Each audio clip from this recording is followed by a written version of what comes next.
इजलान। राय, क्या हाल है सबसे पहले? मैं ठीक ठाक अलग शुक्र है। तुम आप बताओ कैसी गर्मी है वहाँ की।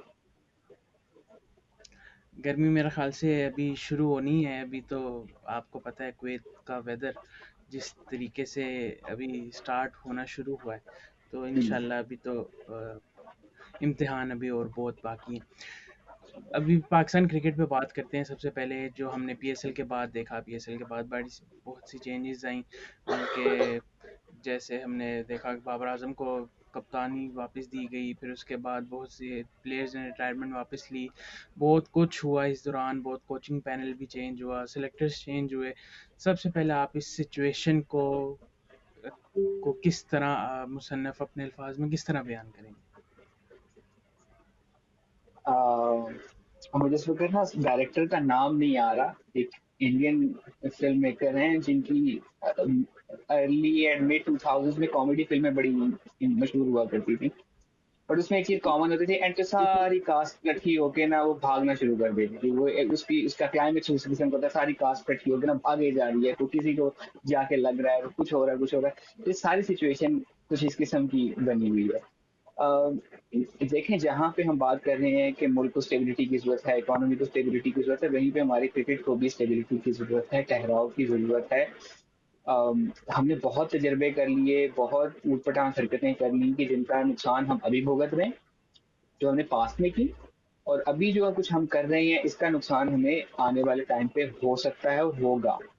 अगर हम कंपैरिजन करते हैं तो हमारे हाथ से एक बहस होती है कि जी हम पीछे क्यों रह गए, तो वो इसलिए रह गए कि जिस वक्त बाकी कुछ समझदार डिसीजन ले रहे थे, हम उस वक्त एक ऐसा डिसीजन ले रहे थे कि जो शायद आज के दिन के लिए तो अच्छा होगा, लेकिन हमने सोचा भी नहीं कि इसका कल को कॉन्सिक्वेंसेज आ सकते हैं। सो वो सारी सिचुएशन एक जो चलती हुई आ रही थी, वही उसी का एक रोल ओवर यहाँ पे भी नजर आया कि अगर आपने बाबर आजम को कप्तानी वापस देनी नहीं थी तो फिर हटाया क्यों। अब वहां पे वो आ जाता है कि जी वो तो पिछले बोर्ड ने हटाया, तो पिछले बोर्ड के पास ये अथॉरिटी क्यों थी, जो कि टेक्निकली उनके पास अथॉरिटी नहीं थी। जो प्रेस रिलीज इशू हुई थी वो तो यही हुई थी कि बाबर आजम ने इस्तीफा दिया, तो अगर उन्होंने इस्तीफा दिया तो अब क्या ऐसा हो गया कि उन्होंने कप्तानी बखुशी वापस ले ली, तो ये कुछ समझ नहीं आ रही। अभी जो कम्युनिकेशन भी हो रही है वो भी कुछ समझ में नहीं आ रही। कहीं हमें मिलता है कि जो टीम है उसमें थोड़ी सी टेंशन महसूस हो रही है, लेकिन वहां पे जो हमें कम्युनिकेशन पढ़ने को मिलती है वो होती है एक बड़ा स्ट्रेटेजिकली प्लेस ये कैंप था जो कि काबुल में हुआ। सो जो हमने एक एक यूनिट देखा, जिस यूनिट ने हमें बहुत अच्छे मेमोरेबल मैचेस दिए फ्रॉम आप कह लें 2019 ऑनवर्ड्स, वो चीज अब क्रैक होती हुई नजर आ रही है। मेरे ख्याल में there are two types of post pandemic Pakistan cricket teams. One, जो वो उस पाकिस्तान इंडिया मैच में बारिश से पहले वाली टीम थी, और सेकंड वो जो उस पाकिस्तान इंडिया वाले मैच में बारिश के बाद वाली टीम थी। So there is a huge difference. वो जो बारिश हुई है ना, उसने कोई ऐसा काम किया है कि उसके बाद से कोई भी सीधी नहीं हुई। एग्जैक्टली ऐसा ही है। अगर हम बात करें जैसे कि आपने कप्तानी पे बात की कि ऐसा ऐसा क्या था कि बाबर आजम, क्योंकि प्रेस रिलीज तो यही थी ना कि Babar Azam has resign from his post. लेकिन वो भी प्रेस रिलीज ऐसी थी कि हमने मतलब जो उस वक्त का ग्रुप था, जका अशरफ एंड कंपनी, लाइक उसके पास उस तरीके से अथॉरिटी नहीं थी, लेकिन उसके बाद फोर्स किया जाना, क्योंकि अगर तब बाबर आजम ने अपनी रजामंदी से इस्तीफा लिया था तो फिर ऐसा क्या, वही अब आपकी वाली बात कि ऐसा क्या था कि अब आके लिया। तो क्या आपको लगता है कि हमारे सिस्टम को इतनी हाई पावर दे दी जाती है कि वो, उनके पास इतनी पावर होती है कि वो प्लेयर को कन्विंस कर लेते हैं कि तुमने रिटायर होना ही होना है, रिज़ाइन करना ही करना है, क्योंकि उस वक्त के कोचेस के पास भी को हटाने की भी अथॉरिटी नहीं थी उस चेयरमैन कमेटी के पास, लेकिन फिर भी कोचेस को भी हटाया गया था, कोचेस से रिज़ाइन लिया गया था। तो क्या हमारे सिस्टम में जो चेयरमैनशिप आती है, क्या इसको इतनी अथॉरिटी दी जाना, और फिर इसका हम देखते हैं कि ट्रायल भी नहीं होता, क्योंकि without authority they are doing something. क्योंकि हमने वर्ल्ड कप के दौरान तो देखा था कि इंजमामुल हक पे आ गया था कि उन्होंने अपनी टीम सेलेक्ट की है, उस पर उनका ट्रायल की बात आई थी, लेकिन उसके बाद हमें वो भी पता नहीं चला कि क्या हुआ। तो इन सब को देखने के लिए कौन जिम्मेदार है इन सब चीज़ों का? क्योंकि ये तो देखिए, फिर ऐसे हमारा सिस्टम कभी तरक्की नहीं कर पाएगा कि कोई भी आएगा वो अपनी मर्जियां कर ले, और बेशक उनके पास वो अथॉरिटी ना भी हो। दो से तीन एंगल्स हैं इसमें। नंबर एक, तो एडमिनिस्ट्रेटिव लेवल पे अगर हम बात कर ले तो चेयरमैन के पास डेफिनेटली कुछ ना कुछ अथॉरिटी होनी चाहिए, बट वो अथॉरिटी चेयरमैन की है। नवंबर 2022 ऑनवर्ड्स हम एडहॉक पे चल रहे हैं। ये अभी जो चेयरमैन है ये इलेक्ट होके आए हैं, सो ही हैज द अथॉरिटी। तो नवंबर पिछली से लेके इस फरवरी तक जो कुछ चल रहा था वो कुछ समझ में नहीं आया। उनको लाया गया था कि वो डोमेस्टिक रिफॉर्म्स करेंगे और इलेक्शंस करवाएंगे, और वो उन्होंने भी इलेक्शन उसी किस्म का करवाया कि जिस किस्म का हमारा नेशनल इलेक्शन हुआ कि डिले होते होते होते होते 13-14 माह वो आराम से निकाल गया। और एक खबर तो ये भी है कि जकाशो साहब को पता था कि अगर वो इलेक्शन हो भी जाता है तो वो इलेक्शन कंटेस्ट नहीं कर सकेंगे बिकॉज उनकी डिग्री का इशू है, उनके पास वो रिक्वायर्ड क्वालिफिकेशन नहीं है जो कि 2014 के कॉन्स्टिट्यूशन के तहत चाहिए होती है टू बिकम अ चेयरमैन। सो उनको ये मालूम था, तो उसके बावजूद उन्होंने डिले करते रहे। इवेंचुअली वो आके फिर उन्होंने रिजाइन कर दिया and then we had the election. तो फिर एक नए हमें चेयरमैन देखने को मिल गए। एंड देन जो चेयरमैन आए भी हैं वो भी फुल टाइम जॉब पे नहीं है। he is also the interior minister of the country as well as the minister of anti-narcotics.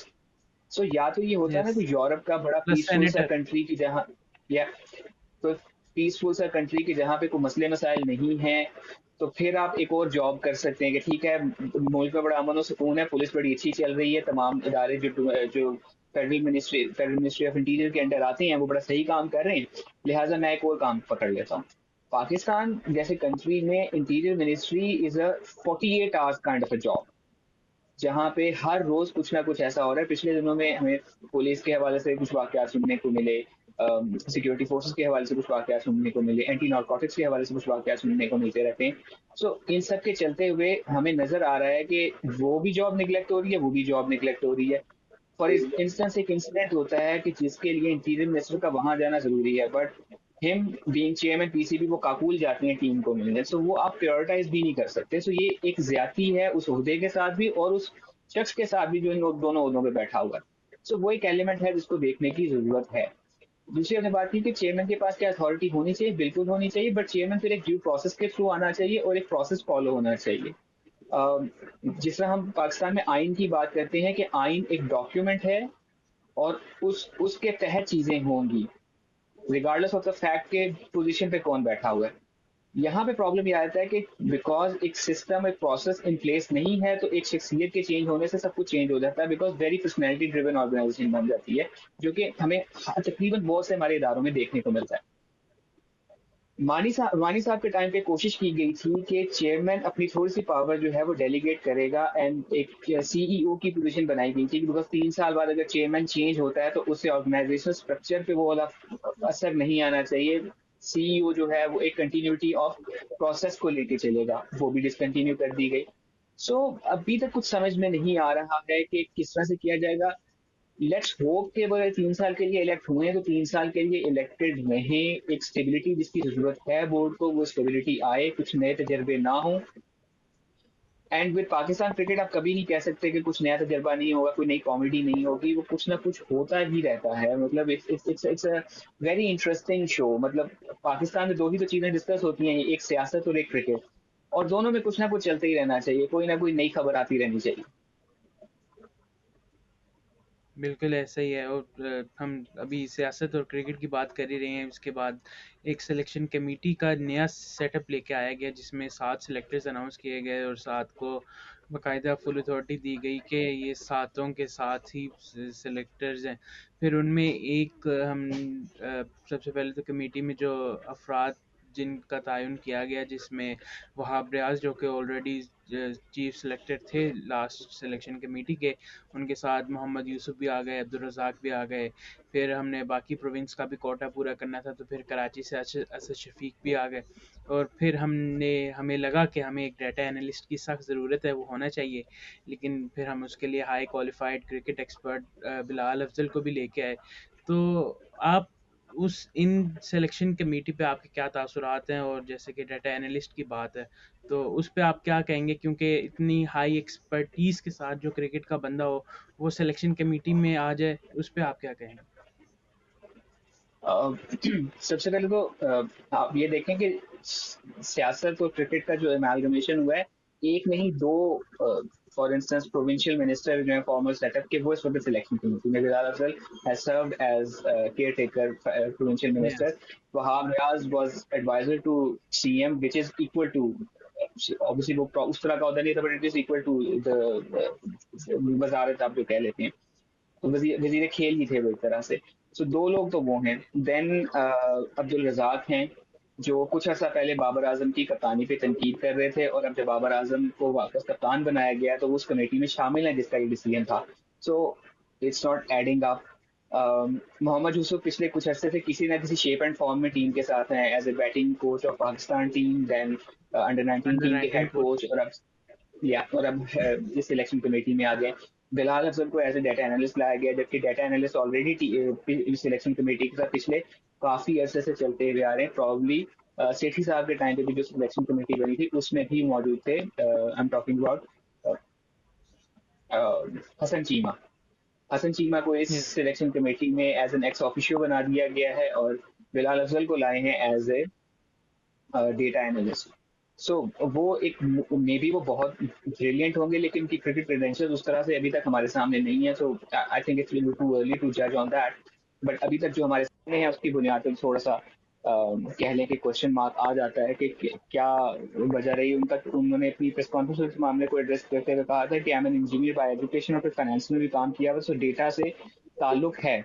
So data से तो हम सबका ताल्लुक होता है किसी ना किसी शेप एंड फॉर्म में। हमने सब ने कैलकुलेटर इस्तेमाल किया होता है, किसी ना किसी बुनियाद पे हम अपनी कुछ प्लानिंग करते हैं। फॉर इंस्टेंस कि अगर पिछले महीने की मंगल को ये हुआ था, तो इस महीने की मंगल को क्या ये हो सकता है कि नहीं, इस किस्म की प्लानिंग तो हम सभी करते हैं। तो फिर मुझे आप डेटा एनालिस्ट लगा दें।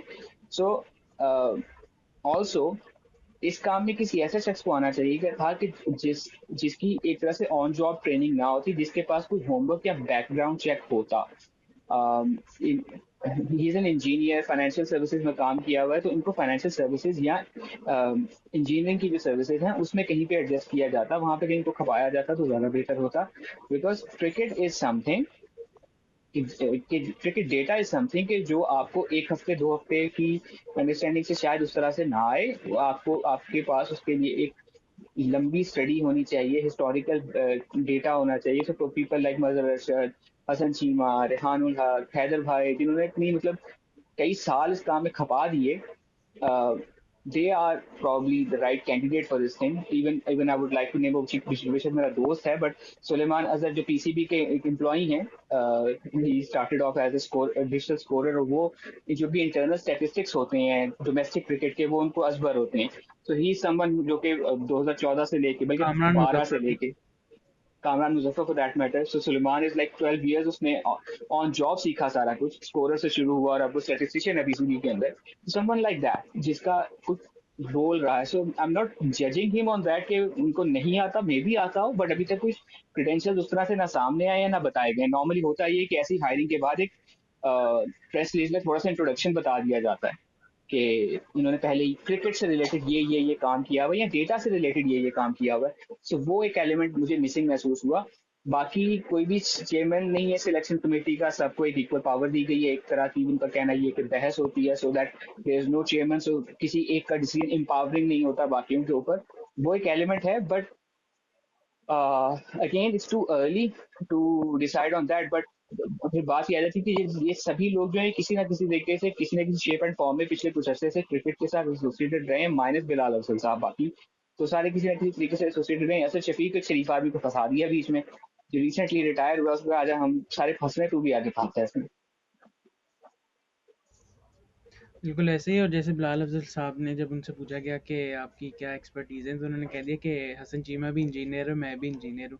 लेकिन वो ये बताना भूल गए कि हसन चीमा इससे पहले हांगकॉन्ग भी काम कर चुके हुए हैं, ईएसपीएन के साथ भी काम कर चुके हुए हैं क्रिकेट फील्ड में, और इस्लामाबाद यूनाइटेड जो उनका पोर्टफोलियो में एक मेन किरदार अदा करता है। तो अब इसके बाद हम टीम पे बढ़ते हैं। 2 प्लेयर्स जिन्होंने रिटायरमेंट वापस ली, इमाद वसीम जो कि ऑन द कार्ड्स था, और फिर उसके बाद एक सरप्राइज़ रिटायरमेंट वापस आई मोहम्मद आमिर की। तो इस पे आप क्या कहेंगे?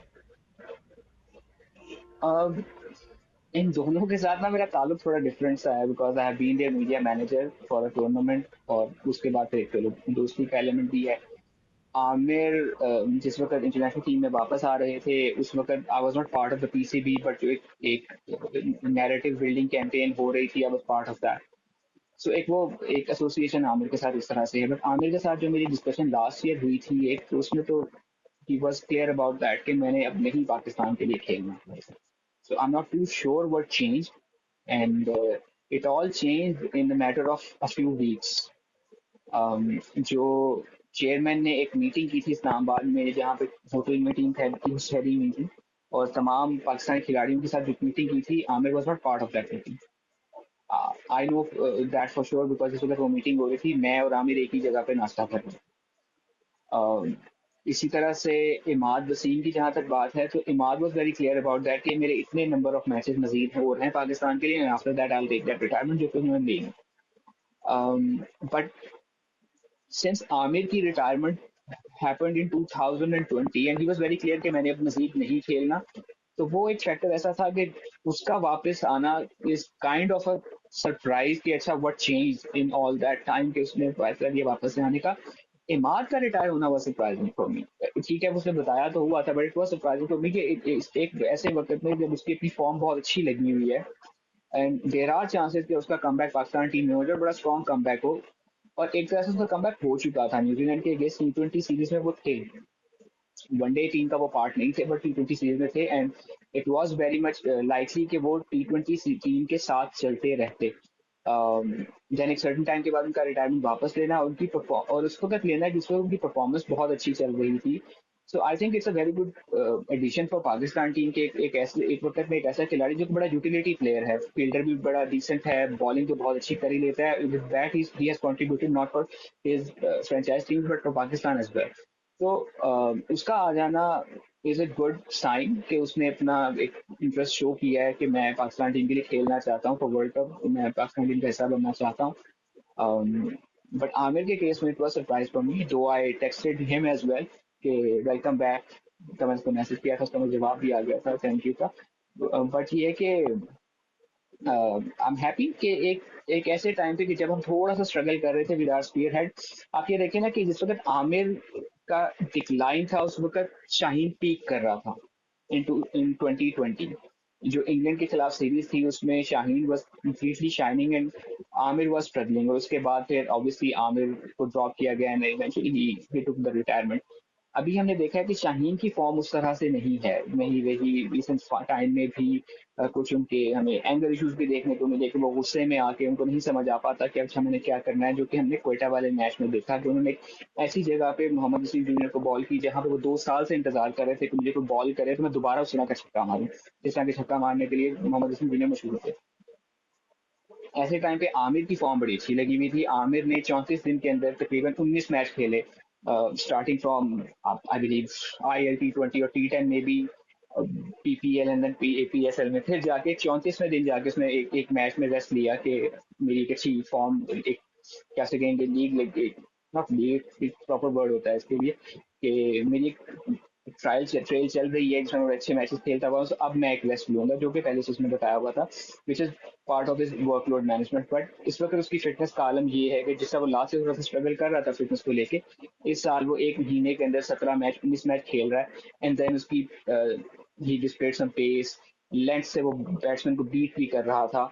सो एक ऐसे टाइम पे जब हम अपनी स्पीड हेड को लेकर थोड़ा सा स्ट्रगल कर रहे थे, उसका वापस आ जाना इज अ गुड साइन, जिससे शाहीन को भी सपोर्ट मिलेगी. और एक ऐसे टाइम पे जब हारिस रऊफ अपने शोल्डर के डिसलोकेट होने की वजह से उनका भी क्वेश्चन मार्क है, बिकॉज एक फिटनेस एक्सपर्ट से जो मेरी बात हुई थी उसका तो कहना ये था कि 6 मास को कम अज कम लगेंगे to get back to normal and start bowling, but Wahab Riaz is Indian series में अवेलेबल होंगे, so let's see, good for him. Exactly और फिर आप आमिर के आने से और सबको पता है बॉलिंग का अटैक स्ट्रॉन्ग होता है, लेकिन फिर आप हम आमिर के आने से एक और भी होता है कि हमारे पास फिर 4 बॉलर्स हो जाते हैं न्यू बॉल के साथ, मोहम्मद आमिर, शाहीन शाह, नसीम शाह एंड इमाद वसीम.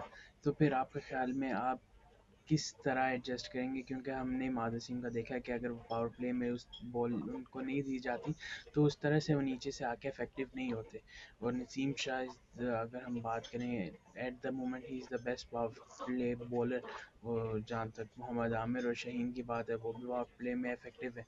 तो व्हाट्स योर ओपिनियन, अगर आपके पास इख्तियार होता आप किससे पावर प्ले में ये 4 प्लेयर्स हों और आप कैसे एडजस्ट करेंगे? Okay, if I was the captain, तो मैं आमिर को यूज करता for the older ball, because Aamir is good with any situation. वो सिर्फ लिमिटेड नहीं है उस तरह से जिसके पावर प्ले में अच्छा बॉल करता है।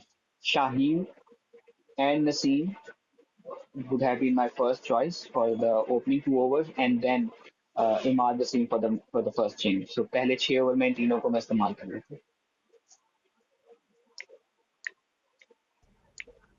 बट सही। देन अगेन फिर आपने उसके बाद सिचुएशन देखी है कि कैरेबियन में क्या सिचुएशन होगी और आप फिर उस हिसाब से चलोगे। There are horses for courses. या और फिर इनके होते हुए हमारे पास एक और बॉलर है ज़मान खान, फिर वो भी हम एडजस्ट कर पाएंगे कि नहीं, या हम अगर हम अपकमिंग सीरीज़ की बात करते हैं तो न्यूजीलैंड की जो टीम आ रही है I guess it's not even a B team, तो उसके खिलाफ what do you think we should go with full attack और we should try other and others. अगर मैं अपनी बात करूं तो मैं चाहूँगा कि ज़मान खान को सारे मैचेस दिए जाएं, बाज़ अफरीदी को ट्राई किया जाए। सो व्हाट्स योर टेक के क्या I रूल I करना think चाहिए? it should be mix and match। Shaheen के हवाले से तो पहले खबर आ गई थी कि he might not be available for like 2 games or 3 games maybe। So आप ऐसी सिचुएशन में मिक्स एंड मैच को लेकर चलो और देखो कि क्या हो रहा है। हम जब बात कर रहे हैं कि जैसे मैंने कुछ बात की कि हमारे पास 4 न्यू बॉल बॉलर्स हैं, देन हमारे पास शादाब खान भी है। Forget the kind of World Cup, horrible World Cup he had. He has been the player of the tournament for probably best all rounder of PSL। उसने बैट से भी perform किया हुआ, ball से भी परफॉर्म किया। तो T20 में आपके लिए क्वेश्चन मार्क होगा उसको ड्रॉप करना। इस सिचुएशन में आपको सबास आफरीदी भी है, देन आपके पास सलमान खान भी है। सो एक आपके पास अब बॉलिंग के हिसाब से अच्छे ऑप्शंस आ गए हैं। फिर उसी काइंड ऑफ सिचुएशन में जा रहे हैं एशिया कप से पहले जिसमें गेम आपको सिचुएशन थी। एशिया कप में शाहीन के सॉरी नसीम शाह के इंजर्ड हो जाने के बाद हमें फिर प्रॉब्लम आ रही थी कि अच्छा इसको रिप्लेस किस तरह से करना है। सो वो एक उस तरह से हमें बैकअप नजर आ रहा है बिकॉज अब्बास आफरीदी ने न्यूजीलैंड में जिस तरह से बॉलिंग की है एंड देन पीएसएल में जिस तरह से बॉलिंग की है, सो उसने अपना मेटल तो शो किया है। So he should be getting full chance. Exactly exactly। अभी हम आते हैं स्पिन बॉलिंग की तरफ। स्पिनर्स ने पीएसएल में बहुत आउटस्टैंडिंग परफॉर्मेंस दी है, चाहे वो शादाब खान हो, अबरार अहमद हो, Usama Mir top wicket taker of the tournament, और उसके बाद हमें मेहरान मुमताज़ जैसे मिले। अरफात मिनहास को एक मैच में बॉलिंग का मौका मिला, उन्होंने बहुत अच्छा खेला। और उसके अलावा all rounder of the tournament Saim Ayub जो कि मिस्ट्री स्पिनर के तौर पे सामने आए। तो हम आप कैसा देखते हैं कि स्पिन अटैक को किस तरह लेके जाया जाए, क्योंकि इमाद वसीम ने भी अपनी रिटायरमेंट वापस ली, जो कि आई गेस इतना मुश्किल नहीं होगा उनको एडजस्ट करना, क्योंकि वो एक सीरीज़ उन्होंने मिस की है, क्योंकि he was part of New Zealand series which came to our home. तो उसके बाद अब एक सीरीज़ मिस करने के बाद वो आ रहे हैं। तो what will be your first spin bowling attack? Shadab Khan तो ये मुश्किल। ऑब्वियसली। हाँ, Shadab Khan would walk into the team but फिर आप आपका इमाद वसीम भी होगा तो आपको अपनी बाकी फास्ट बॉलिंग रिसोर्सेज थोड़े से एडजस्ट करने पड़ेंगे। Saim was part of the team previously as well. तो साइम ने जिस तरीके से परफॉर्म किया है तो he will be part of the team as a batter as well. But then again आपके पास उस्मान खान भी है, आप उनको भी खिलाना है, अब तो खिलाना पड़ेगा आपको। रिजवान की एक पोजीशन है। इफ्तार को हम भूल जाते हैं। Iftikhar is a very utility spin bowler जिसने फाइनल में जिस तरीके से वापस लेके आए थे एक टाइम पे मुल्तान सुल्तान को। सो उनका उनकी कंट्रीब्यूशन भी है, स्पेशली जो लेफ्ट हैंडर के अगेंस्ट वो बड़े इफेक्टिव हैं। साइम अयूब भी इफेक्टिव है लेफ्ट हैंडर के against. So it will be interesting. Saim को एडवांटेज ये है because he is a batter and he's a batting all rounder per se. He's first big job and वो better and then he can come into ball couple of overs on that. Same goes with Iftikhar के उनका role finisher का है, बीच में जहाँ जरूरत पड़ती है तो he can come in ball couple of overs. ज्यादा बॉलिंग ऑप्शन होने का आपको फायदा ये होता है कि लेटर स्टेज में जब आप स्ट्रगल कर रहे होते हैं कि अच्छा मेरे पास ओवर बचे हुए हैं नहीं बचे हुए हैं, जो कि हम बड़े ऐसे से देख रहे थे कि हम एक नंबर ऑफ प्लेयर्स के साथ ही जा रहे थे और 10 ओवर पूरे करवाने ही करवाने होते थे। वर्ल्ड कप में जिस तरह से हमने देखा T20 के केस में हम समटाइम्स होता है कि हमें मजबूरन किसी एक खिलाड़ी से चौथा ओवर करवाना पड़ता है। तो अगर आप बस पार्ट टाइम बॉलर्स की ऑप्शन आ जाती है तो बीच में आपको एंड चेंज करने के लिए या एक मोमेंटम तोड़ने के लिए आपको एक आधा ओवर वो दे सकते हैं, जिसका आपको फायदा ये होता है कि आपके पास लेटेस्ट स्टेज में जो आपकी मिडिल ओवर्स के बाद की जो क्रूशियल स्टेज होती है इसमें मारधाड़ हो रही होती है, उसमें आपको ऑप्शन आ जाती है कि मैं अपने फास्ट बॉलर्स के को बेहतर यूटिलाइज कर सकता हूँ। So Saim would play as a batter, Iftikhar will be there. In terms of performance, I think Shadab will walk into the squad in maybe Imad, sorry not Imad Hasan, Usama Mir को एक आधा मैच दें, बट शादाब का एडवांटेज ये है कि वो किसी भी number of position, middle order की और लोअर मिडिल ऑर्डर की किसी भी पोजीशन में, लोअर ऑर्डर की भी किसी भी पोजीशन में बैटिंग करने आ सकते हैं, सो वो उनका एक एडवांटेज है। बट ये वो चीज़ है जो आपकी एक समय में फर्स्ट 11 हो सकती है। रही बात ट्राई करने की, तो you should give a chance to people like Mehran Mumtaz. I think it's high time. Mehran and Shaheen are probably as fellows, under 16 में इकट्ठे खेले में, तो अगर ज्यादा फर्क भी होगा तो 1-2 साल का फर्क होगा।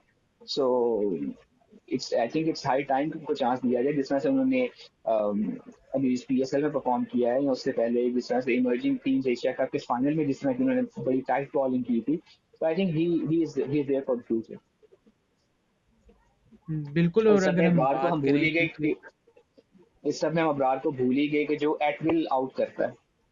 जी, So he's good मैं वही enough to बात ball करने at जा रहा will, था। we can take wicket at will. So it will be an interesting mix. It will be an interesting watch. कि final 11 क्या बनती है? एग्जैक्टली अगर हम देखें, अगर हम पिछले वर्ल्ड कप के बाद से लेके अब तक देखें तो हर टूर में T20 आए प्लेयर्स टैलेंट इतना ज़्यादा है कि हमें समझ नहीं आ रही कि हमारी प्लेइंग 11 क्या होगी, हमारे जो फर्स्ट 15 प्लेयर्स क्या होंगे, क्योंकि हम वर्ल्ड कप के बाद से लेके अभी तक हर सीरीज़ से पहले हम कहते हैं कि हमने इस सीरीज़ में कॉम्बिनेशन ट्राई करने हैं। तो I guess it's high time to try the combination. एक तो आपके पास न्यूजीलैंड की मेन स्ट्रेंथ टीम भी नहीं आई हुई, तो आपको चाहिए कि आप जितने प्लेयर्स ट्राई कर सकते हैं। और जहाँ तक मेहरान की बात है, अराफात की बात है, क्योंकि अगर हम इमाद वसीम की बात करते हैं, I guess he took retirement back for the world cup only. शायद वर्ल्ड कप के बाद वो कंटिन्यू करते हैं नहीं करते, वो उनकी मर्जी है। लेकिन हमें उनके बाद एक ऐसा प्लेयर चाहिए, क्योंकि मोहम्मद नवाज की भी उस तरीके से फॉर्म नहीं है। तो हमें एक ऐसा लेफ्ट हैंडर ऑलराउंडर चाहिए उस पोजीशन पे जो कि हमें यूटिलिटी प्रोवाइड कर सके। और मेहरान मुमताज़ जैसा टैलेंट हमें चाहिए कि हम उसको ज़्यादा से ज़्यादा यूटिलाइज़ करें। और इस पे फिर हम मैं आपकी ओपिनियन भी लेना चाहूँगा, your personal opinion Usama Mir versus Abrar Ahmed. Usama Mir indeed he took most wickets in the PSL this season, लेकिन अबरार अहमद की जो मिस्ट्री है, अबरार अहमद जिस तरह से बैटर को अनप्लेबल करते हैं, तो उस पे आप क्या कहेंगे? In your personal opinion who is better, Usama Mir और Abrar Ahmed in Caribbean pitches? Usama को एडवांटेज ये हुआ कि आई बिलीव उसने कैरेबियन में पहले खेला हुआ है। He is fantastic gentleman, very good guy. मेहनत काफी करता है। अब वो उस तरह से हमें वर्ल्ड कप में इन टर्म्स ऑफ नंबर्स नजर नहीं आए, but in PSL he perform well, उसने विकेट्स लिए। ऑल्दो फाइनल में he was struggling, but Abrar को जो एडवांटेज आ जाता है कि वो of being a mystery spinner, और मिस्ट्री स्पिनर की आप कह लें कि यूटिलिटी लाइफ थोड़ी सी कम इस तरह से होती है कि वो अगर पिक कर लिया गया तो फिर उसके लिए उस तरह से परफॉर्म करना मुश्किल हो जाता है। लेकिन जब तक वो पिक नहीं हो रहा, इन टर्म्स के उसको उसका हाथ रीड नहीं हो रहा, या बैट्समैन को समझ नहीं आ रही चाहिए जिसकी मिस्ट्री है वो एक्चुअली है क्या, तब तक उसका फायदा उठाया जाए। सो अबरार के केस में तो ऐसे है कि 2017 में जब इन्होंने अबरार ने पहली मरतबा कराची किंग्स के लिए खेला था एज एन इमर्जिंग प्लेयर, उस वक्त मिकी आर्चर जो कि नेशनल टीम के भी हेड कोच थे, ही identified him a talent for Pakistan cricket for coming years, but it took him for like 4 years. ठीक है, बीच में बैक इंजरी उसकी हो गई थी। It took him 4 years to play for Pakistan. उसके बाद भी उसकी वाइट बॉल में उस तरह से जगह ना बन पाना हैज बीन अ रीजन। इस सारे में हम ये देखें कि हमारे पास उस्मान कादिर भी खेल गए, जाहिद महमूद भी खेल गए। Zahid Mahmood perform very well in PSL for Karachi Kings as well. लेकिन इस सब में अबरार को उस तरह से मौका नहीं मिल पा रहा था जिस तरह से मिलना चाहिए था। सो अभी आई थिंक इट्स हाई टाइम कि इस सीरीज में आप उनको चेक करें, एंड देन कैरेबियन कैरेबियन विकेटों पे कैरेबियन में हमारे मैचेस हैं भी कम, हमारे ज्यादा मैचेस यूएसए में ही है। So he can be very good addition to our World Cup exact squad. I think उसको वर्ल्ड कप में भी मौका मिल जाना चाहिए था, जो 50 ओवर वर्ल्ड कप था। ऑल्दो मैं शुरू में बेशक उसके ऐसा हक ही है। में नहीं था, बट आई हम्म, थिंक उसको मौका मिल जाना चाहिए था। सही, क्योंकि अब जैसे आपने खुद ही बोला, हमारे मोस्टली मैचेस के हमारे अकॉर्डिंग टू स्केड्यूल अभी तक जितने भी मैचेस स्केड्यूल हैं वो नॉकआउट से बाद की बात है। सारे मैचेस यूएसए में, और यूएसए में आई गेस अनप्रिपेयर्ड पिचेस हैं। स्टेडियम जो हमारा इंडिया के खिलाफ जो मैच है वो तो अभी रेडी भी हो रहा है। तो आई गेस हमें क्योंकि पिच के स्टेडियम के स्टैट्स पे तो नहीं जाएंगे, उस कोई भी टीम नहीं जाएगी, तो हमें अपनी हाँ, स्ट्रेंथ पे जाना चाहिए। या उस दिन विकेट क्या क्या समझ में आ रहा है उस पर जाएंगे। सो अगर विकेट थोड़ी सी अंडर प्रिपेयर्ड है तो फिर शायद स्पिनर्स जो है वाकई साबित हो सकते हैं इसे, बिकॉज विकेट जल्दी एग्जैक्टली ऐसे ओपन अप होना चाहिए जल्दी। कुछ भी होगी। यस। अच्छा, अब बैटिंग की तरफ आते हैं। उस्मान खान जो कि जिन्होंने इस टूर्नामेंट जितने स्टार्ट के मैचेस तो उन्हें नहीं मिले मुल्तान की तरफ से, लेकिन फिर उसके बाद उन्हें जो जितने भी मैचेस मिले उन्होंने फिर पीछे मुड़ के नहीं देखा। अब 2 सेंचुरियाँ स्कोर की इस सीज़न में। तो फिर यूएई के प्लेयर थे, फिर उनके बाद उन्होंने एक रिस्क लेना, क्योंकि इस मुल्क में अगर आप कोई चीज़ दाव पे लगाते हो फिर आप दाव पे ही लगाते हो। आपने यूएई के लिए यूएई का कॉन्ट्रैक्ट आपने ब्रीच किया, आपके आप पे 5 ईयर्स का बैन लग गया। आप आईएल T20 नहीं खेल सकते, आप T10 लीग नहीं खेल सकते। फिर आपने पाकिस्तान के लिए अवेलेबल किया, वो भी उस पोजीशन पे अवेलेबल किया नंबर 4 पे। और फिर उसके बाद आपको पता है कि T20 आई टीम में हमारे बैट्समैन जो जिनको ऑलरेडी प्रॉपर चांस नहीं मिल पाता, वो तो मोहम्मद रिजवान और बाबर, एक स्टेबल ओपनिंग पेयर हमने बहुत अरसे बाद देखा था कि ये बहुत साल से यही खेल रहा है। लेकिन अगर हम वैसे देखें तो हर बैट्समैन ऊपर नीचे होता रहता है, इन एंड आउट होता रहता है। तो इस मुल्क में उनका ये डिसीजन लेना आपके एतबार से एक ऐसा डिसीजन है? देखिए, अगर मेरे से पूछेंगे तो मुझे डिसीजन कुछ खास समझ में नहीं आया, but it's his decision and I think we should respect it. उन्होंने कुछ सोच समझ के ही डिसीजन लिया होगा। ऑब्वियसली उन्होंने कुछ प्रोस्पेक्ट्स जो हैं उसकी तरफ अपने दरवाजे बंद कर लिए and he chose to play for Pakistan to have a stamp on him कि इसने पाकिस्तान के लिए खेला हुआ है। मे बी इससे उनके लिए IL T20 और T10 के दरवाजे तो ऑब्वियसली बंद हो जाएंगे, but maybe some other leagues जहाँ पे उनके लिए बेहतर चांस बन जाए। बट इसका ऑन अ फ्लिप साइड वहाँ पे जो पाकिस्तानी यूएई में रहते हुए यूएई के लिए खेलने की कोशिश कर रहे हैं, जो इसी प्रोसेस के थ्रू वहाँ पर हैं, जिस प्रोसेस को फॉलो करते हुए Usman Khan was likely to play for UAE, उनका केस थोड़ा सा खराब हो गया। मतलब एक बैड एग्जांपल सेट हो गई कि अगर आपको भी कुछ इस किस्म एग्जैक्टली की ऐसे। ऑफर होती है तो क्या हमारी जो इन्वेस्टमेंट है आपके ऊपर इन terms of time and money and resources वो जाया हो जाएगी। तो वो एक क्वेश्चन मार्क उस लिहाज से बन जाता है, but I think it's his decision. So he will be eating fruit of it or he will be regretting about it. I hope and pray कि उसके लिए अच्छा ही हो अगर उसने किसी तरह डिसीजन लिया है, but it's his decision and he should be responsible about it. Exactly ऐसे ही। और आई गेस यूएई के लिए खेलना और पाकिस्तान के लिए खेलना दोनों अलग बात है। एक ऑनर की भी बात है, आप अपने मुल्क के लिए भी खेलते हो। हम जिस तरह से उस्मान खान वापस आए हैं पीएसएल के बाद, शताब खान ने भी ऊपर परफॉर्मेंस दी है। बाबर आजम और मोहम्मद रिजवान T20 आए के greats at the moment for Pakistan cricket. फिर साइम अयूब भी परफॉर्मेंस देते हुए आ रहे हैं। फिर उसके अलावा इफ्तिखार अहमद है, नीचे से आजम खान है, मोहम्मद हारिस भी हैं, जो कि आई डोंट नो उनको क्यों ड्रॉप कर दिया जाता है। लास्ट सीरीज़ में कहा गया था कि उनको ब्रेक दी गई है, और इस सीरीज़ में कुछ भी नहीं कहा गया, जस्ट ड्रॉप कर दिया गया। तो आप कैसे देखते हैं कि हमारा बैटिंग ऑर्डर क्या हो सकता है फॉर द वर्ल्ड कप, और हम उसे कैसे एडजस्ट करेंगे? क्योंकि लास्ट सीरीज में हमने देखा जब शाहीन अफरीदी कैप्टन थे, बाबर आजम को वन डाउन भेजा गया था। अब बाबर आजम को दोबारा कैप्टन अपॉइंट किया गया है। क्या बाबर आजम खुद ऊपर आएंगे, या मोहम्मद रिजवान को नीचे भेजा जाएगा, या बाबर आजम अपने वही पेयर के साथ बाबर आजम मोहम्मद रिजवान ओपन करेंगे, साइम अयूब को वन डाउन भेजा जाएगा? फिर नंबर 4 और 5 कैसे खिलाया जाएगा?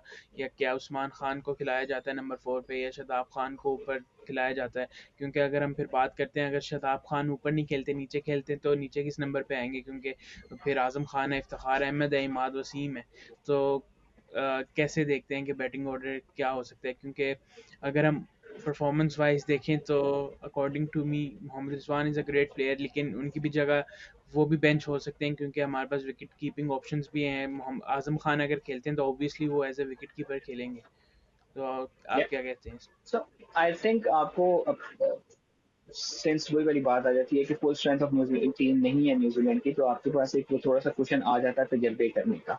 तो अगर इस सीरीज को हम इस्तेमाल ही अपनी preparation for the world cup कर रहे हैं, so we can mix and match depending on the situation.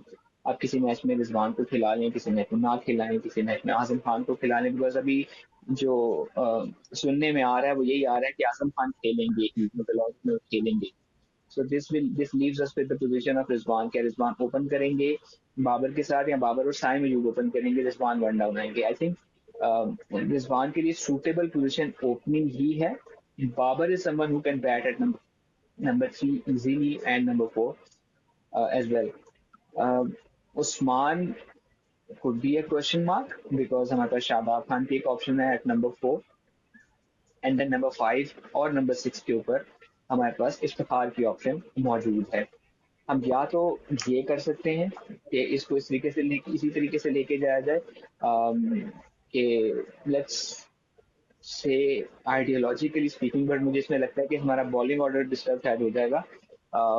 Saim, Rizwan, Babar, Usman, Iftikhar and आजम। उसमें आप शफल कर सकते हैं बिटवीन इफ्तिखार एंड आजम के, जिस वक्त स्पिनर्स लगे हुए हैं तो आप इफ्तिखार को नीचे भेज दें बिकॉज उसको पेस ज्यादा पसंद है, he likes pace on the ball to hit harder. और Azam can bat during the time जिस वक्त स्पिन बॉलिंग चल रही है, सो उन ओवर्स को इस्तेमाल करने के लिए। देन शादाब खान का फिर रोल थोड़ा सा वो हो जाता है कि वो फिर आके मार धाड़ करेगा, बट उस काम के लिए अब तक इमाद वसीम के ऑप्शन टीम में से मौजूद है। और सरप्राइज ऑलराउंडर शाहीन भी हैं हमारे, जो कि तीसरे चौथे नंबर की बैटिंग करने वाले हैं। बेशक ऐसा ही है, और फिर आमिर के आने से आमिर भी एक ऑलराउंडर की तरह खेल सकते हैं, क्योंकि हमने देखा था I guess Quetta versus Lahore था आई गेस, जब आमिर ने आके परफॉर्म किया था with his bat as well. I तो सिर्फ आई लाहौर, कोई रिकॉल। कोई और टीम थी जिसपे वो उतर के कट मारी थी बड़ी खूबसूरत। मुझे अभी याद नहीं आ रहा आई कि। थिंक इट वाज पेशावर में भी, मुझे भी याद नहीं आ रहा, मैंने टेली पे ही देखा था वो मैच, बड़ा प्यारा उसने उतर के कट मारा था। जी, मैं उसी मैच की बात कर रहा हूँ। फिर हमारे, क्योंकि मैं एक और बात इस टॉपिक छेड़ना चाहूँगा इसके साथ ही, क्योंकि अभी हम बात करते हैं कि हमें एक्सपेरिमेंट करने चाह रहे हैं, हम सुनने में आ रहा है कि आज़म को खिलाया जाएगा, सुनने में आ रहा है शाहीन रेस्ट करेगा। तो ये डिसीजंस कौन ले रहा है? क्योंकि हमने before removal of Babar Azam हमने ऐसी कोई न्यूज़ नहीं थी देखी कि इसको ड्रॉप किया जाएगा, इसको ये किया जाएगा। फिर उसके बाद हमने देखा कि मेंटोर्स लगाए गए, फिर उसके बाद हमने देखा कि अभी senior team manager Wahab Riaz लगाए गए। तो क्या ये डिसाइड करेंगे तो फिर कैप्टन का क्या रोल होगा? क्योंकि अच्छी बात है, रेस्ट होना चाहिए, मैं ऐसी बात ये बात नहीं कर रहा कि रेस्ट नहीं देना चाहिए प्लेयर्स को। ऑब्वियसली हम न्यूजीलैंड की सी टीम आ रही है, हमें अपने बेंच स्ट्रेंथ को ट्राई करना चाहिए। हमें तो I guess if Babar Azam can rest in these matches as well, तो आप उनको भी रेस्ट दें अगर आपने कॉम्बिनेशन ट्राई करने हैं। लेकिन क्या आपको नहीं लगता कि ऐसे फिर कैप्टन की अथॉरिटी पे सवाल उठता है? क्योंकि आपने जब कैप्टनसी चेंज की, आपने शाहीन अफरीदी को एक सीरीज़ की बेस पे आपने हटा दिया कि हमने शाहीन को इसलिए हटाया क्योंकि he is a bowler and we want to manage his workload. तो तब वो आइडिया कहाँ था उसको अपॉइंट करते वक्त? क्योंकि तब भी सेम सिचुएशन थी, तब तो शाहीन ज़्यादा आउट ऑफ फॉर्म नज़र आ रहे थे, और तब भी सेम मैनेजमेंट थी, वहाँ रियाजी थे, फिर उसके बाद मोहम्मद हफीज़ के साथ। फिर अभी जो स्क्वाड अनाउंस हुई, फिर मोहम्मद हफीज़ का कहना है कि rest in peace Pakistan cricket. तो इतना कोई डिफरेंस नहीं है जनवरी की स्क्वाड में और अभी की स्क्वाड में। तो ये क्या खिचड़ी है, और ये होना क्यों होना चाहिए कि why captain not have authority, और ये क्यों लीक्स हो जाते हैं पहले? Who is spreading news? हमारे पीसीबी में एक मीडिया डायरेक्टर हुआ करते थे, तो वो गवर्नमेंट से ही आए थे। तो वो कहा करते थे कि गवर्नमेंट में, नॉट गवर्नमेंट, इन जनरल लोगों ने खुफिया बीवियां रखी होती हैं, यहाँ पे हर बंदे ने खुफिया सहाफी रखा होगा। सो हर बंदे का एक सहाफी है जिसको वो खबर देता है, तो वो सहाफत सहाफत भी क्या, वो चिड़िया घर चल रहा है, किसी का चीता है, किसी का पास्ता है, किसी का उल्लू है, किसी की मैन है। सो कल को आएगा जी, मेरे गधे ने बताया है, जो कि मेज के नीचे ही बैठा हुआ था जब ये खबर चल रही थी। तो ये चीज है जिसको नहीं कंट्रोल किया जा सकता उस तरह से, तब तक जब तक खिलाड़ी का ट्रस्ट लेवल डेवलप नहीं हो जाता with with the organization, with the team, and with the process and with the goal. जब हमारे खिलाड़ी को इनसिक्योरिटी होती है, तभी वो खबरें लीक करने की तरफ भी आते हैं, तभी उनको फील होता है कि अच्छा मैं अगर ये कर लूंगा तो मे बी ये मुझे बचा लेगा, बिकॉज ये मेरे कल को आवाज खड़ी करेगा, आवाज उठाएगा। सो यू आर सेइंग तो ये प्लेयर्स के काम है? मैं एक एक हाइपोथेसिस सेट करने की कोशिश कर रहा हूँ। देखो, ड्रेसिंग रूम में और कौन होता है कि जो किसी को बता सकता है? आपका सपोर्ट स्टाफ होता है और आपकी प्लेयर्स होते हैं, और प्लेयर्स की दोस्तियां होती हैं, बिकॉज आप नहीं ऑपरेट कर सकते बगैर लोगों के साथ दुआ सलाम रखे हुए। और दोस्ती रखने में कोई बुराई भी नहीं है। और ऑब्वियसली फिर आप दूसरी फ्लिप साइड देखें ना, कि जो सोर्स होता है वो सहाफ़ी का एसेट होता है, और अच्छा सहाफ़ी अपने एसेट्स को बड़े अच्छे तरीके से इस्तेमाल करता है, उनको यूटिलाइज करता है और उनको फ़ायदा भी पहुंचाने की कोशिश करता है। तो ये एक मिक्स एंड मैच सिचुएशन है। अगर आप कहें कि जी वो खिलाड़ी खबर लीक करते हैं, तो आई थिंक इट्स दैट सहाफ़ी जिसका वो सोर्स, अगेन मैं हाइपोथेसिस सेट करने की कोशिश कर रहा हूँ, अगर उसका सोर्स वो है तो वो उसको बड़े अच्छे तरीके से यूज कर रहा है। And then obviously at different levels आपकी खबरें बाहर निकल जाती हैं, विच इज अनफॉर्चुनेट। उसका नुकसान ये होता है कि आपके फिर खबर की जो एक सेंटिटी होती है वो नहीं रहती, वो कायम नहीं रहती। बिकॉज मैंने जर्नलिज्म नहीं पढ़ी हुई, मेरा जो बैकग्राउंड है वो मार्केटिंग कम्युनिकेशन का है, ऑल दो PR was my subject in MSc. But journalism में कहा जाता है कि आप खबर देते हो, कमेंट्री नहीं करते। हमारे यहाँ पिछले कुछ अरसे से ट्विटर रेस की वजह से कमेंट्री चल रही है कि मैं पहले ट्वीट कर दूं, मैं पहले बता दूं कि ये हुआ है। वो इतनी ज्यादा कमेंट्री होती है कि वो जब इवेंचुअल खबर बनती है ना, तो वो जो जहाँ जो कॉन्वर्सेशन स्टार्ट हुई होती है, वहां से वो बात कहीं डिविएट हो चुकी होती है। इसकी दो एग्जांपल्स हैं।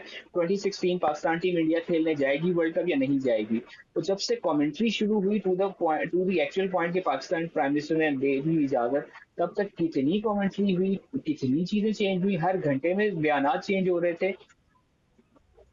सेकंड एग्जांपल वुड बी 2021 का पीएसएल, कि वो अबू धाबी में हो रहा है नहीं हो रहा, फ्लाई कर रहे हैं नहीं फ्लाई कर रहे हैं, वो भी पूरा दिन कमेंट्री चल रही थी।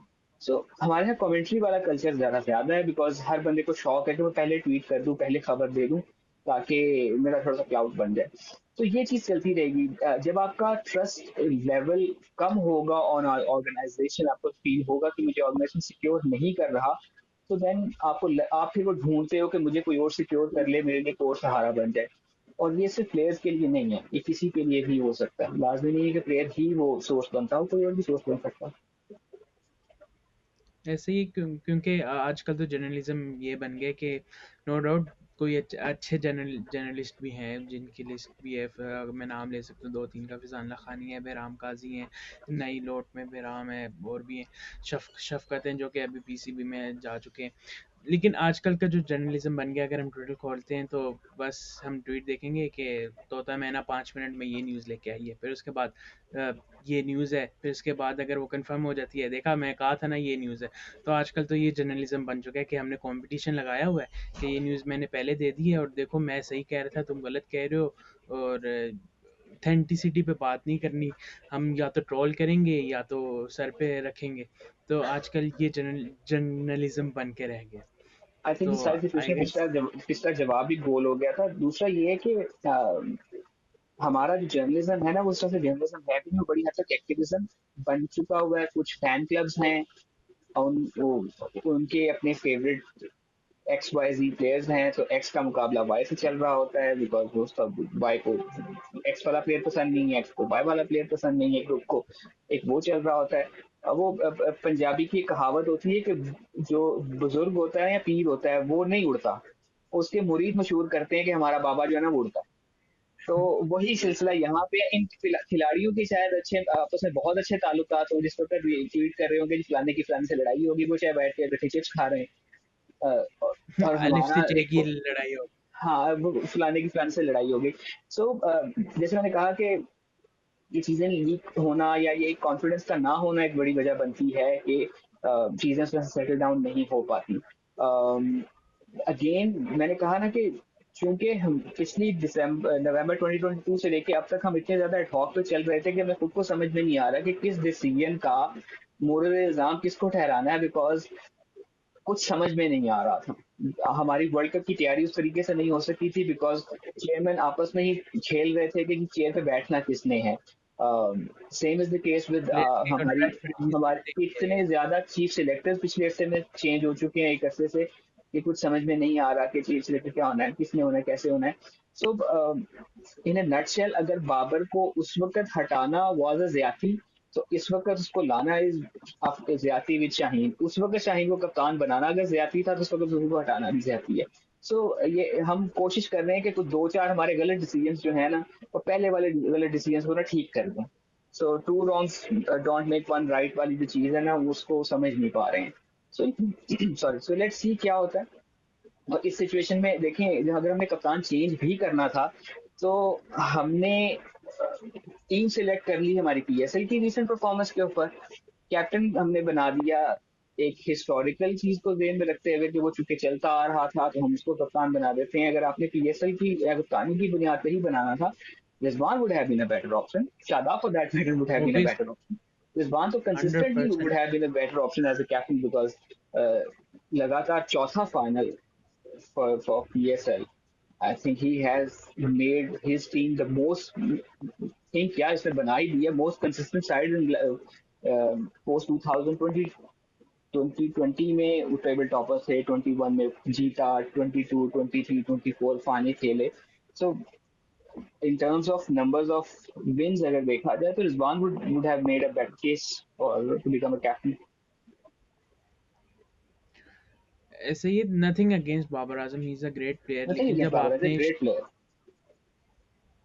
ये And as a जब आप captain we would support him because वो होता है ना कि ही इज़ sometimes आवर आपको कैप्टन। उस ओहदे की भी कदर करनी होती है। सो ही, अगर वो कैप्टन है तो वो मेरा भी कैप्टन है बिकॉज ये मेरी टीम है eight the end of the day. वो तो कोई एग्जैक्टली, खेल है जो ही भी नहीं आप हमारा जो मैं एक्सपेक्ट, देखूंगा। किसी को भी आप कैप्टन लगा दो, at the end he is our captain, he is या रिप्रेजेंटिंग आवर टीम। यस। और ये मैं बात कर रहा था कि अगर हम बाबर आजम को जब स्टार्ट में लगाया गया था, बाबर आजम के पास एक्सपीरियंस नहीं था, अंडर 19 की कैप्टनसी कर चुके थे, लेकिन उस तरीके से वो भी यंग थे, हमने कहा था कि हम ग्रूम करेंगे बाबर आजम को, लेकिन जब हटाया गया वो भी गलत था, और फिर दोबारा लगाया गया वो भी गलत था। और इसमें फिर एक चीज़, जो एक पोजीशन है वाइस कैप्टन की, वो डिस्टर्ब हो जाती है, क्योंकि अगर हमने शाहीन को हटाया और ये रीज़न दिया कि शाहीन फास्ट बॉलर है, उनका वर्कलोड मैनेज करना है, तो वाइस कैप्टन मोहम्मद रिजवान थे। तो ऐसा क्या हुआ मोहम्मद रिजवान के साथ कि उनको प्रोसीड नहीं किया गया, उनको सक्सीड नहीं किया गया, और बाबर आजम को वापस लेके आया गया। आई गेस कम्युनिकेशन का गैप है यहाँ पे। जिन्होंने भी ये किया, चेयरमैन साहब ने किया, सिलेक्शन कमेटी ने किया, चेयरमैन साहब ने कहा कि सिलेक्शन कमेटी का ऑर्डर था, तो they should told the media के ये रीजंस थे, इनकी वजह से हम बाबर आजम को वापस लाएं और मोहम्मद रिजवान को हमने कैप्टन नहीं बनाया, क्योंकि असूलन तो ये होना चाहिए कि वाइस कैप्टन को ही सक्सीड किया जाना चाहिए फॉर दिस पोजीशन। अब अब्दुल रहमान बोर्ड में ना बड़ी क्लियर चॉइसेस हुआ करती हैं कि अगर कोई अच्छी चीज होगी तो वो उसकी तारीफ किसकी करनी है, और अगर कोई बुरी चीज होगी तो उसकी तारीफ, उसकी बदतारीफी किसकी करनी है। एग्जांपल दे देता हूँ कि बनाए ज्वाइंट बोर्ड तो उस वक्त शहरयार खान साहब मरहूम वॉज द चेयरमैन, और नजम सेठी साहब was chairman executive committee and chairman PSL. तो जो कोई अच्छी चीज हो रही होती थी तो सेठी साहब की तारीफ होती थी, और जब कोई चीज अच्छी नहीं हो रही थी तो शहरयार साहब को उन चीजों की तनकीद का सामना करना पड़ता था। देन टीम के हवाले से बात कर लें, जब कुछ अच्छा होता था तो मिकी आर्थर और सरफराज बहुत अच्छा कर रहे थे। जब कुछ बुरा होता था तो इंजमाम बीइंग चीफ सिलेक्टर वो उनकी गर्दन पेश होती थी। कुछ अच्छा होता था तो वसीम खान अच्छा करते थे, कुछ बुरा हो रहा होता था तो मानी साहब के गले वो आया करता था। कुछ अच्छा होता था तो बाबर रिजवान अच्छा कर रहे हैं, कुछ बुरा हो रहा है तो coach and selector Misbah ul Haq अच्छा नहीं कर रहे हैं। इस करंट सेटअप में अभी तक हम डिसाइड नहीं कर पाए हैं कि भाई कुछ अच्छा होगा तो तारीफ किसकी करनी है, और अगर कुछ अच्छा नहीं होता तो किसके गले फिट करना है। May be it's too early for that, और अभी चूंकि इतनी क्लाउनरी चल रही है कि हम समझ में भी नहीं आ रहा कि रूज द बिगेस्ट क्लाउन। एग्जैक्टली, बिल्कुल, कि जो कमेटी, अगर हम तीन लोगों की बात करते हैं एक चैनल पे बैठ के, तीनों कहते हैं Babar Azam is not a T20 player, Babar Azam is not a good captain. एक बंदा सिलेक्शन कमेटी में बैठा है और दो प्लेयर्स आके नेशनल टीम का उसी 11 का हिस्सा होंगे, जो कि जुम्मे को मैच या जुमेरात को जो मैच खेला जाएगा उसमें। तो आई गेस ये चलता रहता है पाकिस्तान क्रिकेट सेटअप जो है, या पाकिस्तान कॉमेडी बोर्ड हम कह लें। ये हमें कुछ नहीं पता कि अगले 2 महीने के बाद जाके क्या होगा, क्या पता वर्ल्ड कप से पहले कोई और नया कप्तान आया हो, कोई और नई मैनेजमेंट आई हो। क्योंकि अभी हम कोचिंग स्टाफ पे बात करते हैं कि हमने वाइट बॉल का कोच उसको लगाया है जो कि आईपीएल की टीम के साथ मनसूख है पहले से, गैरी क्रिस्टन, जिनका एक बड़ा नाम है। वो इंडिया को उन्होंने 2011 का वर्ल्ड कप जितवाने में उनका भी एक किरदार शामिल था। फिर फिर हमने एक ग्लिप्स को हमने टेस्ट, जो अभी तक ऑफिशियल तो नहीं हुआ लेकिन एज पर रिपोर्ट्स वही टेस्ट है, टीम का कोच अलग है और वही है। वाइट बॉल का अलग है। तो जो आपका white ball coach fully available नहीं है, क्योंकि यही सेटअप था ना जो पहले बात करता था कि हमने मिकी हॉर्टर को ऑनलाइन कोच रख लिया। तो ये भी एक ऑनलाइन कोच ही है, क्योंकि ऑनलाइन कोच ही ना हुआ क्योंकि आपका कोच आईपीएल में है और अजहर महमूद इस टूर पे आपके हेड कोच होंगे। आप इसको अम, मैनेजमेंट को क्या देखते हैं? क्योंकि मंसूर राना के होते हुए एक सीनियर टीम मैनेजर आ जाना वहाब रियाज का, लाइक व्हाट हाँ विल बी हिज रोल? उन्होंने अपना रोल भी नहीं बताया। किसी का जोक था ना, वो चाहता तो हेड कोच भी बन सकता था, लेकिन उसने सोचा कि चलो मैं खाली ये बन जाता, तो नहीं, वो चाहता तो सिलेक्ट भी हो सकता था। being a part of the selection committee. Whatever jokes apart, Wahab भाई से अच्छी दोस्ती है, but I think title would have वैसे been ये जोक different. तो नहीं था, जी स्टेटमेंट थी कि अगर वो चाहता तो प्राइम मिनिस्टर भी बन जाता। तो वो उसी से इंस्पायर्ड था ये। मैं अभी पीछे मुड़ के देख रहा था, आपको शायद नजर नहीं आ रही होगी, इतनी इतनी मोटी किताबें हैं पाकिस्तान क्रिकेट के ऊपर, तो अगर ये क्लाउनरी बंद हो जाएगी ना, तो इतनी इतनी मोटी किताबें बंद जो है ना वो बंद हो जाएंगी। तो अच्छी जो किताबें 4-5 साल बाद एक आधी पढ़ने को मिल जाती है ना, वो बंद हो जाएगा। आई थिंक वहाब भाई would have opted for a better title. Senior team manager कुछ समझ में नहीं आया। um, could have been manager team operations Mansoor Rana, manager cricket Wahab Riaz, maybe. Um, or for that matter, mentor का title दे दिया जाता or something like that, team director for that matter. Uh, so वो title थोड़ा बेहतर हो सकता था, तो शायद मजाक थोड़ा कम बनता, but Wahab bhai has been part of this setup for a very long time now. बाकी कुछ लोग सिलेक्शन कमेटी में उस तरह से नए हैं। Abdul Razzaq for that matter, Yusuf भाई फॉर दैट मैटर, वो किसी और शेप एंड फॉर्म में टीम के साथ रहे हैं, लेकिन ये उनके लिए नया रोल है। And I think Abdul Razzaq के बाद भी पास भी पोस्ट रिटायरमेंट सबसे बड़ा रोल यही है। इससे पहले वो पंजाब की या सर्न पंजाब की कोचिंग कर चुके हैं, आई थिंक हेड कोच थे सेंट्रल पंजाब के। केपी की कोचिंग कर चुके हैं। जी। ये उनके लिए प्रॉब्ली सबसे बड़ा रोल है। अम, हमारे साथ ये भी मसला है ना कि हमारे जो सीनियर टेस्ट क्रिकेटर्स जो रिटायर हो जाते हैं ना, वो भी डिसाइड नहीं कर पाते कि उनका पोस्ट रिटायरमेंट प्लान है क्या। Is he going to be a media personality, is he going to be a coach, is he going to be administrator, is he going to be in selection committee or something? So वो I think थोड़ी सी clarity वहां पे भी होनी चाहिए कि यार ये बंदा इस काम के लिए, ये बंदा इस काम के लिए, ये बंदा इस काम के लिए। No disrespect intended, he is a very good friend of mine, but हमारे एक रिटायर्ड पिक्चर ऐसे भी हैं कि जो क्वालिफाइड कोच भी हैं, वो क्वालिफाइड मैच रेफरी भी हैं, वो टीवी पे कमेंट्री भी कर सकते हैं, वो टीवी पे प्रोग्राम होस्ट भी कर सकते हैं, और वो कोच भी है, और वो चीफ सिलेक्टर भी है। नहीं, नेक्स्ट आजकल तो ये हो गया ना कि मैं सबसे पहले यूट्यूबर हूँ, फिर उसके बाद मैं क्रिकेटर भी हूँ, कोच भी हूँ, एनालिस्ट भी हूँ, कमेंटेटर भी हूँ। तो आजकल मेन जो सबका शोबा है वो यूट्यूब फर्स्ट है या मीडिया फर्स्ट है, फिर उसके बाद हम बाकी चीज़ों पे ध्यान देते हैं। क्योंकि जैसे कि आपने खुद बात की थी कि अब्दुल रज़ाक और मोहम्मद यूसुफ दोनों एज अ कोच आ रहे थे। तो मोहम्मद यूसुफ तो अभी भी टीम के साथ एज अ कोच हैं, तो इन दोनों के लिए बेहतर यही होता कि वो एज अ कोच ही कंटिन्यू करते, ना कि उन्होंने सिलेक्शन कमेटी में आ गए जो कि उस तरीके से वो अपना रोल नहीं अदा कर सकते। वो आप किस बात के चेयरमैन हो कि आप इतना अरसे पहले की बात नहीं है, कि साल पहले की भी बात नहीं है, चंद दिनों पहले आप कह रहे हो कि Babar Azam is not a great captain, Shaheen Afridi ज़बरदस्त कैप्टन है, और फिर आप जिस सिलेक्शन कमेटी का हिस्सा हो वो जाके कह रहे कि उसी ने अनाउंस कर दिया कि बाबर आजम विल बी आवर कैप्टन।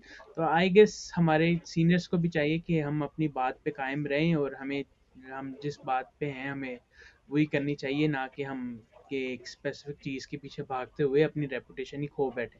क्योंकि आजकल हम देखते हैं कि जो चलता है उसके पीछे ही चलते हैं, ट्रेंड के पीछे चलते हैं हम सब भी।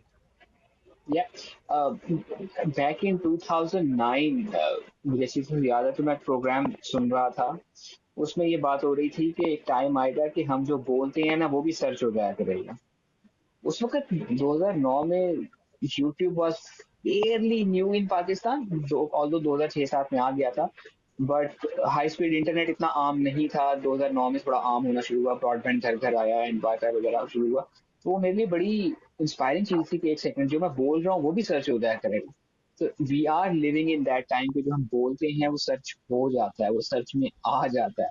वो आइधर लिखे हुए की फॉर्म में आ जाए, किसी ने कुछ उसका पॉडकास्ट बना के चढ़ा दिया हो, किसी ने कोई यूट्यूब पे कुछ क्लिप चढ़ा दिया हो, सो हमारा बोला हुआ सच हो जाता है। सो इट्स टाइम के बहुत ज्यादा तोल के बोलना चाहिए। जितना मैं एडमिट करता हूँ, आई was not very keen about Abrar being a white ball bowler. जब एशिया कप में के दौरान में से एक टीवी प्रोग्राम में पूछा गया था, तो मैंने कहा था डिपेंड्स कि किस तरह का बॉल वहां पे इस्तेमाल होगा इंडिया में। If it's going to be Kookaburra, so I don't think he will be good choice, because उसकी सीम दब जाती है। And I have we have example कि Yasir Shah used to struggle with white ball, जबकि रेड बॉल का वो बहुत बेहतरीन बॉलर था। So and now I admit कि ही इज ब्रिलियंट बॉलर, उसको यूज करना चाहिए और उसका आपको फायदा ही होगा। सो जो आपने कहा अल्फाज होता है ना, के वो आपके चुनाव से सामने आ याद जाता है। आया मुझे। आपने अभी बात की कि अल्फाज के चुनाव की, और फिर आपने कौन सा बॉल यूज होगा, तो हमारे एक एक्स क्रिकेटर ने भी कहा था कि चिप वाला बॉल भी यूज हुआ था चिप वर्ल्ड कप वाला में। बॉल यूज होगा या चिप वाला बॉल। एग्जैक्टली या है। आई थिंक उसमें थोड़ा सा जो भी हमारे मीडिया बनते। का ही रोल आ जाता है, बिकॉज हमारे पास बहुत ज्यादा चैनल है। We are living in a age which is probably prime of content. इतना कंटेंट कभी भी ना बनता था ना अवेलेबल होता था। Any type of content, be it religious, be it sport, be it entertainment, इतना कंटेंट कभी भी नहीं होता था। उस दिन I had to search something, तो 4 हदीस की किताबें मेरी फिंगर टिप्स पे आ गई थी कि मैंने वो सर्च कर लिया and मुझे रेफरेंस मिल गया। इतनी क्विक एक्सेस टू इंफॉर्मेशन पहले नहीं थी। सो इतना ज्यादा जब कंटेंट बन रहा होगा ना, तो उसमें फिर आपको देखना भी होगा कि क्वालिटी कहाँ कहाँ सफर कर रही है। एंड टीवी पे क्वालिटी सफर कर रही होती है बिकॉज हम वो कॉम है जिसने क्रिकेट मैच भी एक न्यूज चैनल के ऊपर देखना होता है। एंड देन हमारे पास इतने सारे न्यूज चैनल हैं, अच्छा बोलने वाले कम ही लोग हैं। और उसमें भी हमारी कोशिश होती है कि हम एक्स क्रिकेटर को लें, और फिर एक्स क्रिकेटर भी फिर हर तरह के ही होते हैं।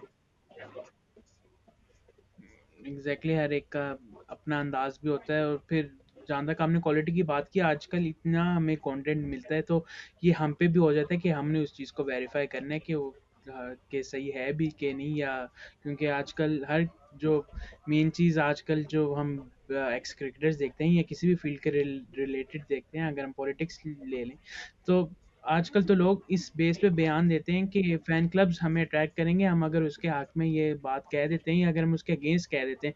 क्योंकि अब तो फ़ैन क्लब्स उन्हें प्रमोट ज़्यादा करते हैं जो उस प्लेयर के अगेंस्ट बात करते हैं, क्योंकि अगेंस्ट बात करने के लिए ट्रोल ज़्यादा किया जाता है, उसकी फेम ज़्यादा बढ़ती है, वो ज़्यादा प्रमोट होता है। ऐसे बहुत से हमने जर्नलिस्ट देखे हैं, बहुत से पॉलिटिशियंस देखे हैं।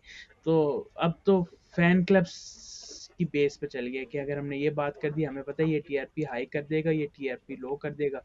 अब हम वही बात है कि हम क्वालिटी के से ज़्यादा क्वांटिटी पे ध्यान देते हैं। क्वालिटी कम हो गई हुई है। इट्स गॉसिप ओवर जो fact. It's gossip over fact. Exactly. हमारा इंटरेस्ट फैक्ट्स से ज्यादा गॉसिप के ऊपर चला गया। एंड ये जो फैन क्लब्स हैं उसमें से, अगेन नो डिसरिस्पेक्ट इंटेंडेड, वो भी अपनी तरफ से अच्छा ही कर रहे हैं। बट इनमें से मेजोरिटी वो हैं जिन्होंने प्रॉब्ली क्रिकेट जो है वो पेंडेमिक में देखना शुरू की। इन्होंने पोस्ट पेंडेमिक में कोविड क्रिकेट, फैंस जिन्हें कहा जाता पोस्ट कोविड फैंस इनको कहा जाता है। सो उनके नजदीक यही प्रॉब्ली द गोल्डन एज है हमारी। But we have golden age या golden generation after every like 5-6 है। years। वैसे तो कुछ को पता भी नहीं होगा कि हमारी इस लाहौर लायंस की टीम होती थी, उससे पहले एक और टूर्नामेंट होता था। नो वन नोज के ये टूर्नामेंट पीएसएल से पहले चलते थे।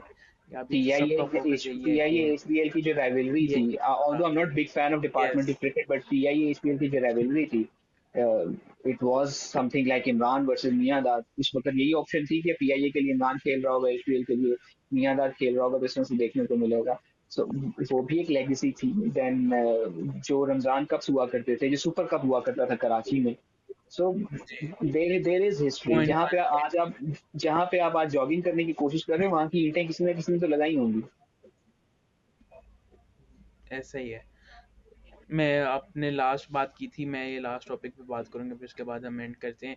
आपने बात की कि हमने मैचेस भी न्यूज़ चैनल पे देखने होते हैं, और हमारा एक वाहिद सरकारी स्पोर्ट्स चैनल था जिस पे हमारी होम सीरीज़ ब्रॉडकास्ट नहीं की जाएगी as per reports.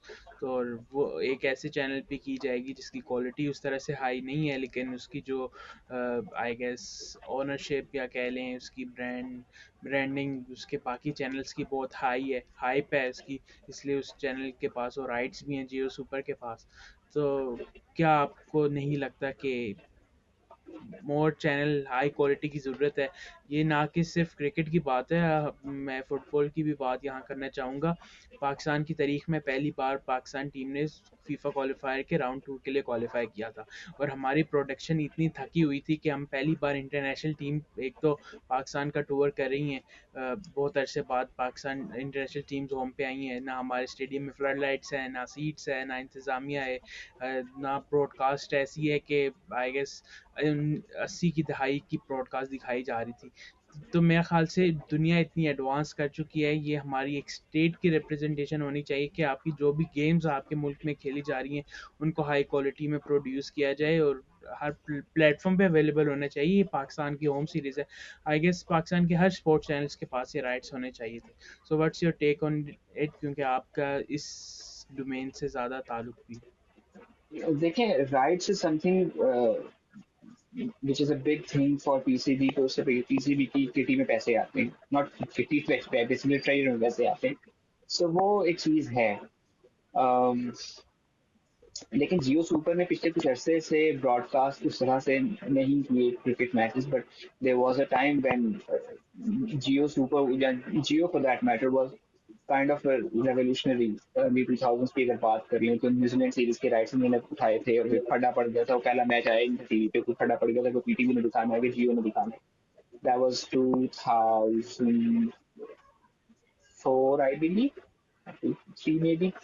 Then ARY stepped in. ARY दूसरी पे मैचेस आया करते थे। पाकिस्तान इंग्लैंड की जो सीरीज हुई थी पाकिस्तान में, वो ARY ने दिखाई थी, ARY डिजिटल ने दिखाई थी। पीटीवी स्पोर्ट्स 2012 में जब बना था तो एक उम्मीद थी कि एक स्टेट रन चैनल है जिसके पास एक हिस्ट्री एंड लेगेसी है of broadcasting quality cricket. Because 80s में पाकिस्तान क्रिकेट, पाकिस्तान टेलीविजन जो था वो बड़ी क्वालिटी क्रिकेट या क्वालिटी स्पोर्ट्स जो ब्रॉडकास्ट किया करता था, मुकाबला किया करता था बड़ी हद तक ऑस्ट्रेलिया और इंग्लैंड की ब्रॉडकास्ट के साथ उस वक्त। देन हर चीज की तरह वो भी दैट वेंट डाउनहिल, और पीटीवी स्पोर्ट्स उस तरह से पिक नहीं कर सका। हाँ, पीटीवी स्पोर्ट्स को बीइंग स्ट्रेट एंड ऑर्गेनाइजेशन मौके मिलते रहे, चांस मिलते रहे, लेकिन उसने अपने आप को उस तरह से अपडेट नहीं किया। सो इट्स अनफॉर्चुनेट कि उनको नहीं मिला है, but this should be an alarm for them as well कि we need to up our game. और ये अलार्म उनके कानों में काफी अरसे से गूंज रहा है, उसको बार बार स्नूज किए जा रहे हैं, वो एक अलग मामला है। बाकी आपने जो फुटबॉल की बात की, इस पर तो मैंने लिखा भी था कि जो मुआशरे स्पोर्ट्स को निग्लेक्ट करते हैं ना, माशरों में फिर शिद्दत पसंदी बढ़ती है, बिकॉज आपके पास कोई एवेन्यू नहीं होता अपनी उस एनर्जी को चैनलाइज करने का, वो फिर उल्टे कामों में निकलती है। और ये मैं फुटबॉल का मैच देखते हुए ही कहा था, बिकॉज इतनी अट्रोशियस क्वालिटी थी उसकी ब्रॉडकास्ट की। अगेन अगर बात आ जाती है ना यहाँ पे प्रायोरिटीज की, क्या स्टेट की प्रायोरिटी ये है कि हमने अपने आप को एज स्पोर्ट्स फ्रेंडली नेशन दिखाना है, देन हमें वो फिर उस तरह से दिखाना भी है, हमें फिर शायद थोड़े से रिसोर्सेज जानिब डाइवर्ट करने पड़ेंगे, चीज़ों को उस तरह से पैकेज करना पड़ेगा। इट इज़ वेरी अनफॉर्चुनेट कि हम टाइम के साथ साथ बनते क्या जा रहे हैं, बन ही गए हैं, one nation one sport nation बन चुके हैं। उसका नुकसान है, हम कितनी क्रिकेट कर लेंगे, इवेंचुअली उसका नुकसान क्रिकेट को भी होगा, फिर सैचुरेट होने लग जाएगी। अभी क्रिकेट हमारे यहाँ गली कूचों में खेली जाती है, तब तक हमें उम्मीद है, जब गली कूचों में क्रिकेट खेली जानी बंद हो गई, उस दिन क्रिकेट का बुरा हाल हो जाएगा।